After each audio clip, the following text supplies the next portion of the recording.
j'ai décidé qu'il fallait retrouver, à partir de vendredi, le confinement. Oh shit! C'est reparti mon kiki! Je bois n'importe quel jaja, pourvu qu'il est, c'est 12 degrés 5. Je bois la pire des finasses, c'est dégueulasse, ça fait passer le temps. Chers auditeurs, chères auditrices, ici Requin qui vous parle. Si vous m'écoutez, c'est que vous êtes toujours en vie. Commençons cette nouvelle émission en écoutant le camarade Mattei qui nous parlera aujourd'hui de la nouvelle classe dirigeante. Dans tout ce bordel, dans ce monde hostile où tout n'est que ruine, mort, Covid et faillite, il existe une race d'hommes qui gardent la tête haute, pour qui Paris est toujours une fête et pour qui le confinement n'est pas si désagréable que ça. Je vous parle des chômeurs professionnels. Attention, je ne vous parle pas des gens qui ont perdu leur travail, qui en chient pour en retrouver un et qui ont peur de l'avenir. Je vous parle de gens ayant délibérément choisi le chômage par flemme de travailler. Dans notre bande de copains, il y en a un et un beau. Appelons-le Maximus. Pourquoi Maximus? Je ne sais pas, je vous en pose des questions. Bref, Maximus, après s'être fait chier 4 ans dans un bureau de certification de bagnole, a décidé que le travail n'était pas fait pour lui, que c'était limite vulgaire de travailler et que ça l'éloignait de la révolution. Il s'est coulé dans le chômage avec panache, comme un mannequin dans un froc taille 34. Alors oui, on l'a fait chier, oui, on l'a vanné, oui, on s'est inquiété pour lui. On a même essayé de le faire bosser. Mais quand on est addict à la Dolce Vita, entre se casser le dos sur un chantier ou lire peinard du Kaczynski sur son canapé, la question, elle est vite répondue. Dans un monde normal, on n'envie pas sa situation. Hélas, 3 fois hélas, nous ne sommes plus dans un monde normal. Au premier confinement, la merde s'est abattue sur nos têtes. Les étudiants du crew qui bossaient tous ou presque dans la restauration se sont retrouvés à poil, les salariés en chômage partiel avec un salaire amputé d'un tiers, et les entrepreneurs comme votre serviteur, complètement à la rue, avec pour ma part une aide généreuse de l'État de 35 € pour pallier à ma chute de chiffre d'affaires. Et c'est là où notre brave Maximus, tout à coup, a commencé à redresser la tête. Pour lui, point de changement. Il lit toujours du Kaczynski sur son canapé, n'a pas de baisse d'alloc, et même l'État lui a filé des primes Covid. Putain, j'aurais pu l'égorger quand malicieusement il pérorait en disant qu'il était le seul à avoir eu du flair et à choisir la meilleure place. Il avait raison ce con.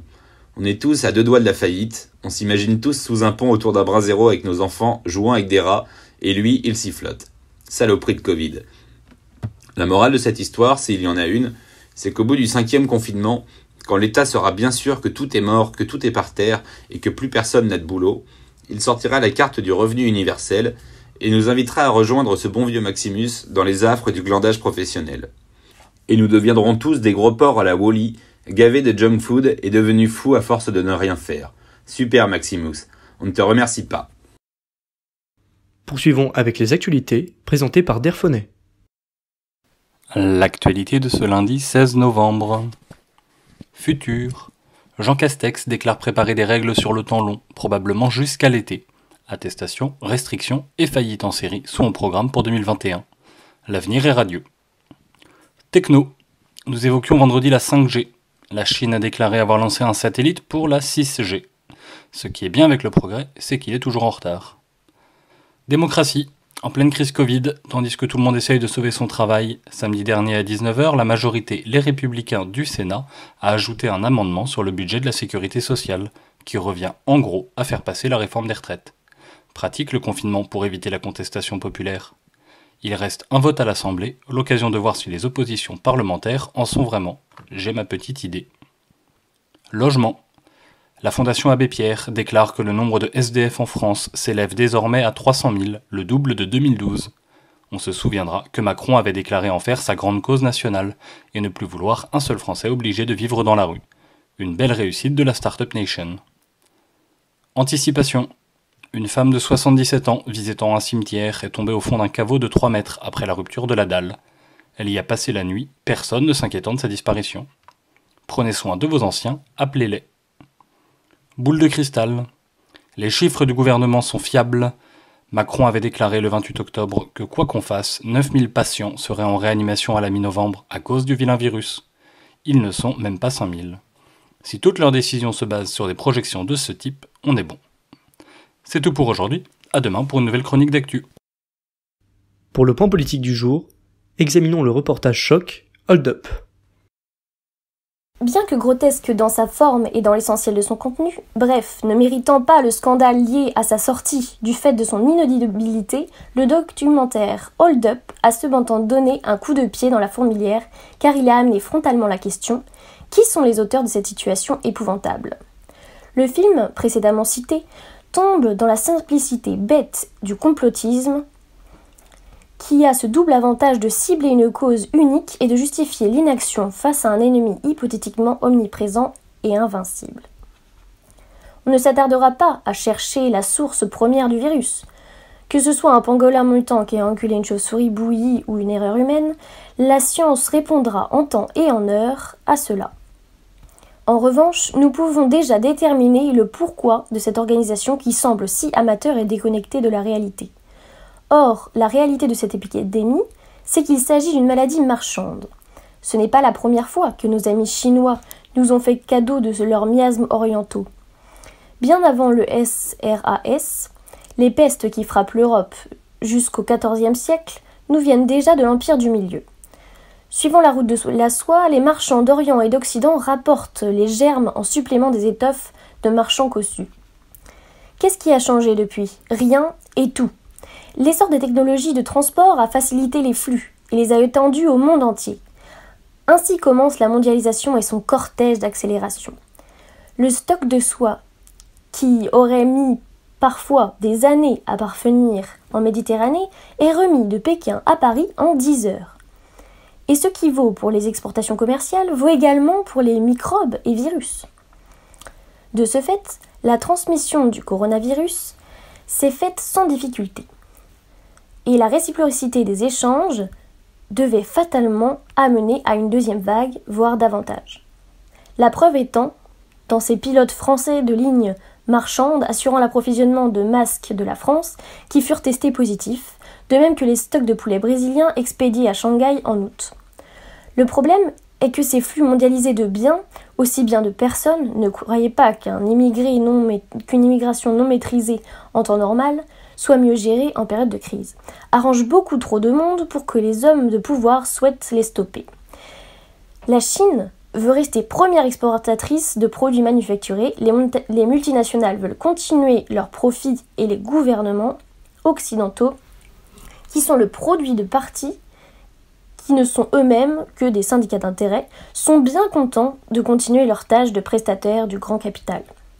Conséquence sur le terrain, des confinements locaux pour ne pas interrompre les précieux échanges commerciaux et ralentir une épidémie que nos hôpitaux, ravagés par les coupes budgétaires, sont incapables d'encaisser de front.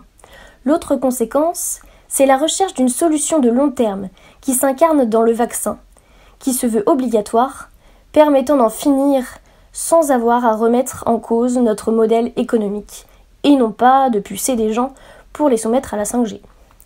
Il y a deux morales à ce micmac. La première, c'est que dans le monde du libéralisme triomphant, si vous cherchez à comprendre le processus de décision, regardez non pas les milieux politiques, mais les milieux d'argent. La seconde, si vous cherchez des coupables, c'est facile, c'est vous et moi. C'est nous qui acceptons de vivre de ces chaînes logistiques qui brident toujours plus nos libertés, en plus de nous mettre en danger. Pour un peu de confort, légitimant ainsi les actions de nos dirigeants que nous prétendons condamner. La bonne question est donc de savoir si nous voulons réellement nous libérer de ces chaînes. Mais elle en amène une deuxième, plus inquiétante. En avons-nous encore la capacité, alors que nous ne produisons même plus les produits alimentaires à notre survie, comme l'ont prouvé les pénuries en médicaments et masques durant la pandémie, par défaut de fabrication locale. Mais également la balance commerciale négative de l'agriculture, ou l'obligation de l'armée à s'approvisionner en munitions à l'étranger. Passons maintenant à la musique, présentée par Lupus. On va parler aujourd'hui de rock américain, et plus précisément de rock de sudiste américain, avec un des groupes les plus fameux dans ce domaine. Bon, vous avez sûrement deviné, mais je vais quand même vous donner quelques petites anecdotes croustillantes afin de vous mettre sur la piste. Bon, bien sûr, c'est un groupe de collégiens qui se connaît à l'école. Bon, ils jouent dans la fête paroissiale du village, mais au fur et à mesure des concerts et des petits événements, des anniversaires, ils se retrouvent plutôt à jouer lors de rassemblements de bikers et voire même dans des clubs pour adultes. Bon, un autre indice, leur nom final s'inspire du nom et prénom du professeur responsable de leur exclusion du lycée. Bon, si vous l'avez pas, je vais vous le dire tout de suite. Le nom, c'est Lynyrd Skynyrd. Bah là, je vais vous proposer un titre idéal pour rouler, par exemple, sur les routes presque vidées de nos campagnes, sans attestation, avec le titre The Last Rebel. Bonne écoute.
There's a gray horse standing still as the soldier climbs in the saddle for one last ride.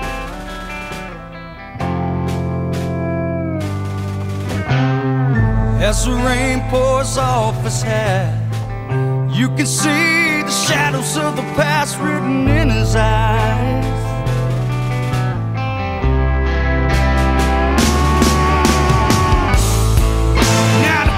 Are silent, his friends are all gone.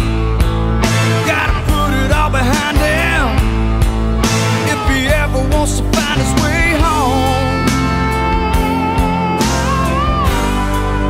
He's the last rebel on the road.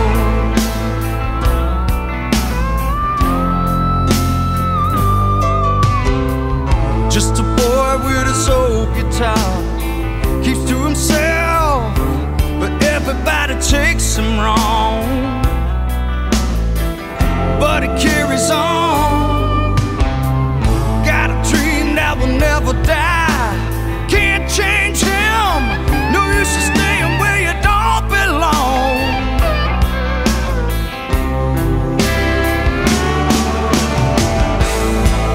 Now he's rolling down the highway, gone too far too fast. No one will ever find him, he'll never look back. Whoa, whoa.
Poursuivons cet instant culturel avec le maniérisme présenté par Loma.